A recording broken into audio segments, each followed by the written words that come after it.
जंगल के किनारे स्थित एक चारागाह में 3 गायें रहती थी। तीनों भिन्न भिन्न रंगों की थी। एक काली, एक सफ़ेद और एक भूरी। उनमें गाढ़ी मित्रता थी। तीनों दिन भर साथ रहती, साथ ही चारागाह में चारा खाती और रात में एक दूसरे के पास ही सोती थी।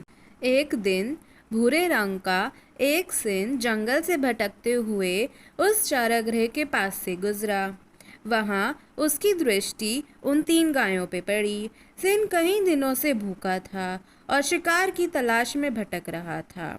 हष्ट पुष्ट गायों को देखकर उसके मुंह में पानी आ गया। वह घात लगाकर एक बड़ी चट्टान के पीछे बैठ गया और तीनों गायों के अलग होने की बाट जोहने लगा ताकि वह उन पर हमला कर सके।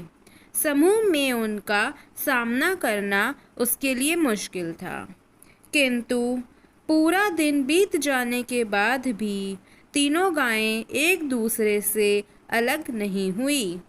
दूसरा दिन भी इसी तरह बीता। 3 दिन तक सिंह प्रतीक्षा करता रहा, किंतु ऐसा अवसर आया ही नहीं जब तीनों गायें साथ न हो। आखिरकार सिंह का दहरे ने जवाब दे ही दिया। अब वह ऐसा उपाय सोचने लगा जिससे तीनों गायों में अगलाव हो जाए।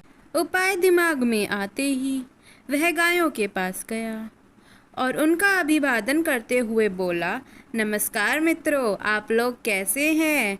मैं यहाँ से गुजर रहा था तो सोचा आप लोगों से मिलता चलूं। काली और सफ़ेद गाय ने सिंह के अभिवादन का कोई उत्तर नहीं दिया, क्योंकि वे उसकी प्रकृति जानते थे। किंतु भूरी गाय ने सिंह का अभिवादन स्वीकार करते हुए प्रसन्नतापूर्वक उत्तर दिया, मित्र, तुमसे मिलकर बहुत खुशी हुई। काली और सफ़ेद गाय को भूरी गाय का शेर से बात करना अच्छा नहीं लगा। वे जानती थी कि शेर विश्वास योग्य नहीं है। शेर शिकार के लिए ही अन्य जानवरों की खोज में रहता है, ना कि मित्रता के लिए। दिन गुजरने लगे। भूरी गाय का शेर के प्रति सौहार्द्र बढ़ने लगा। काली और सफ़ेद गायों के समझाने के बावजूद भूरी गाय ने शेर से मित्रता कायम रखी। एक दिन शेर भूरी गाय के पास आकर बोला, तुम तो देख ही रही हो, हमारे शरीर का रंग गाढ़ा है और सफ़ेद गाय का हल्का। हल्का रंग गाढ़े रंग से भिन्न होता है। अच्छा होगा कि मैं सफ़ेद गाय को मारकर खा जाऊं। इस तरह हम सब में कोई अंतर नहीं रहेगा और हम अच्छे से साथ में रह पाएंगे। भूरी गाय ने शेर की बात मान ली और काली गाय को एक तरफ ले जाकर उसे अपनी बातों में व्यस्त कर लिया। इधर सफ़ेद गाय को अकेली पाकर शेर उसे मारकर खा गया। कुछ दिन गुजरने के बाद शेर फिर से भूरी गाय के पास आया और बोला, तुम्हारे और मेरे शरीर का रंग बिल्कुल एक समान है, किंतु देखो, काली गाय का रंग हमारे रंग से नहीं मिलता। इसीलिए मैं ऐसा करता हूँ कि काली गाय को मारकर खा लेता हूँ। इस तरह हम एक रंग के प्राणी ही यहाँ खुशी खुशी रहेंगे। भूरी गाय ने फिर से शेर की बात मान ली और काली गाय को अकेला छोड़कर दूर चली गई।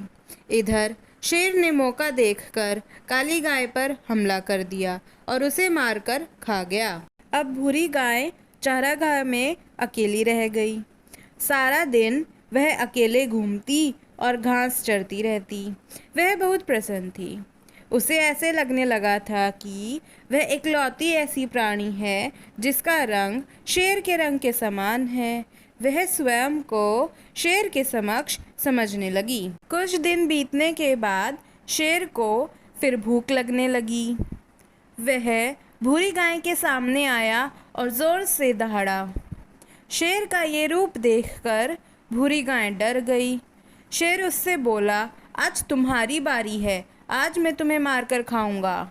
भूरी गाय डर से थर थर काँपने लगी और बोली, किंतु मैं तो तुम्हारी मित्र हूँ। तुमने मुझे जैसा कहा मैंने वैसा ही किया। तुम मुझे कैसे खा सकते हो? शेर ने फिर से धाड़ लगाई और बोला, मूर्ख गाय, मेरा कोई मित्र नहीं है। ऐसा कैसे हो सकता है कि मैं शेर होकर एक गाय से मित्रता करूँगा? भूरी गाय शेर के सामने गिड़गिड़ाते रही, किंतु शेर ने उसकी एक न सुनी और उसे मारकर खा गया। इस कहानी से हमें क्या सीख मिलती है? इस कहानी से हमें यह सीख मिलती है कि एकता में बल है। कोई भी समूह एकता के बिना आसानी से बिखर जाता है और नष्ट हो जाता है। यदि आपको यह कहानी और इस कहानी की सीख पसंद आई हो तो इस वीडियो को लाइक एंड सब्सक्राइब करें।